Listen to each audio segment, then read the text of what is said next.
As the moon cast a feeble, sickly glow upon the desolate landscape, I approached the decaying asylum with trepidation. The iron gates, once forbidding, now lay twisted and broken, a chilling invitation into the abyss of the unknown. The asylum had long been forsaken by society, condemned to be devoured by the relentless march of time. Whispers of its dark past lingered in the night air, carried on the mournful wind that rustled through the gnarled trees that surrounded the forsaken structure. In the pale moonlight, the shadows of the asylum seemed to dance, their elusive movements hinting at secrets buried deep within its rotting walls. Each step I took on the cracked and weed-infested path echoed through the stillness, a stark reminder that I was not alone. Unseen eyes watched from the depths of the asylum's blackened windows, and ghostly moans whispered from the bowels of the building. The air grew colder, and my heart raced with a mounting dread that gnawed at the edges of my sanity. With trembling hands, I pushed open the asylum's decaying door, a portal into a world where the living should not tread. As I ventured further into the suffocating darkness, the shadows came alive, swirling and writhing like malevolent spirits. An icy hand brushed against my neck, and I stifled a scream. I could sense that the asylum held its own malevolent consciousness, a sinister entity that hungered for the souls of those foolish enough to enter its domain. The air was thick with the stench of despair, and my every breath seemed to awaken the tormented spirits trapped within these cursed walls. With every passing moment, I became entangled in a nightmarish web of memories, each more horrifying than the last. The asylum had borne witness to unspeakable atrocities, and its tormented residents still roamed its cursed halls, forever trapped in a cycle of torment and anguish. As I stumbled deeper into the heart of the asylum, the shadows closed in around me, threatening to swallow me whole. It was then that I realized the asylum was not abandoned.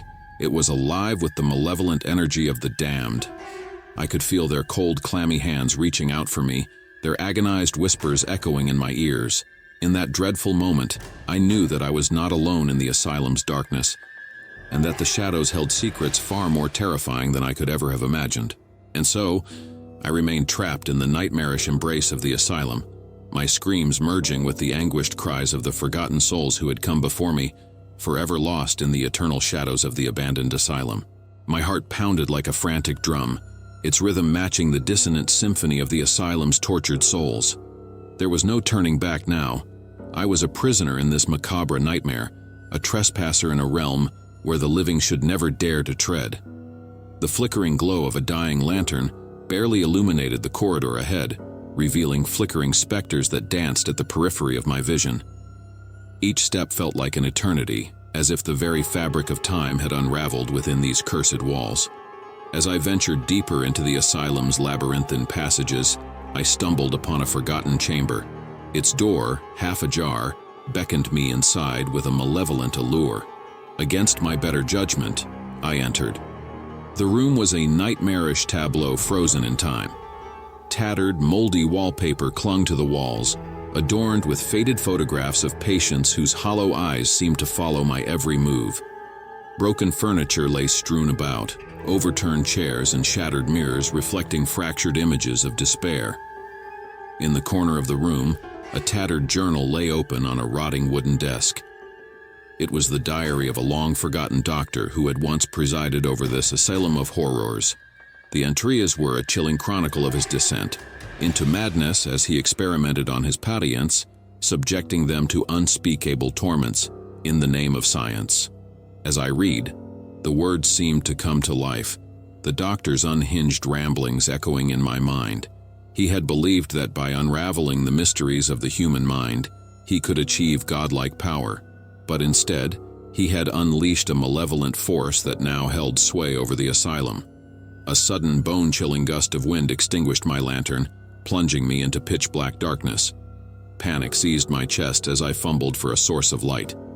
The asylum's malevolent presence had grown more palpable, its anger and anguish manifesting in the oppressive shadows. Whispers surrounded me, disembodied voices that pleaded for release, their torment echoing through the very walls. I could feel icy fingers closing around my throat, a sinister force threatening to drag me into the abyss. With a frantic burst of fear-fueled energy, I bolted from the room, blindly stumbling through the suffocating darkness. The asylum itself seemed to conspire against me, its corridors shifting and distorting, leading me deeper into its nightmarish depths. I knew not if I would ever escape the clutches of the asylum, or if I too would become a wretched specter, forever trapped in its malevolent embrace. But one thing was certain: the shadows that lurked within the abandoned asylum held a darkness beyond imagination, and they hungered for the souls of those who dared to enter their domain.